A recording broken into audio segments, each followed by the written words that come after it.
जुहार मुई त्रिलोचन भुए सत खबर के आपण मानकु स्वागत। बरगढ़ जिला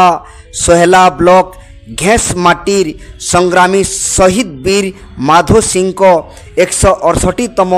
फांसी दिवस स्मृति उद्देश्य रे वीरता दिवस आसंदा डिसेम्बर 31 तारीख पालन करा जिबा। ई अवसर रे पश्चिम ओडिशा आदिवासी महासंघ बरगढ़ जिला पक्षरु संघर प्रतिष्ठाता श्रीमान गोवर्धन भुईं नेतृत्व में ओडिशार मान्यवर मुख्यमंत्री मोहन चरण माझी को मुख्य अतिथि भाव में निमंत्रण करागला एवं सम्मानित अतिथि भाव में आदिवासी गणशिक्षा मंत्री मान्यवर नित्यानंद गंड को निमंत्रण करागला। आसुन आगे देखमा। पन्ना गोविंद बरिया पश्चिम ओडिशा आदिवासी महासंघ जिला सभापति आमे आइछों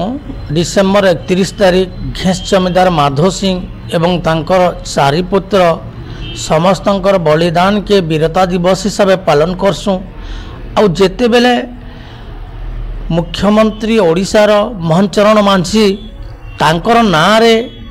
विभिन्न योजना बाहर कराले सेति लगी आमे निमंत्रण दे आइछुं जे मोहन चरण मांझी से निजे भी कहले से मो निश्चय जिमी आ घेंस मैट रे जो माधो सिंह वीरत्व ताहा सुनमा आ सारा भारत वर्ष रे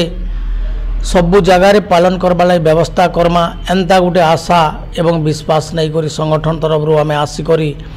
तांको भेटलु एवं मान्यवर आदिवासी व्यापार मंत्री श्री नित्यानंद गण महोदय ताकू भी आमे निमंत्रण कलु आ से भी निश्चय जिमा बोलकर हमको से कथा देले आ हमको उत्साह सहित कहले जे आदिवासी मानकर वीरत्व बहुत है आ सेति लगी समस्त जिमा और धूमधाम रे पालन करमा आ सेति लगी समस्त अंचलवासी सारा ओडिशार आदिवासी ओबीसी एवं दलित समस्त को आमे अनुरोध करूँ जे समस्ते डिसेम्बर 31 तारीख घेंस की आसमा आ शहीद माधो सिंह वीरत्व तांकर गाथा सुनमा जेंते कि आमर लगी जीवन देले तांकर लगी आमे दिने मात्र से जगह उपस्थित होकर समय देमा बोलकर मुझे आशा एवं विश्वास कर।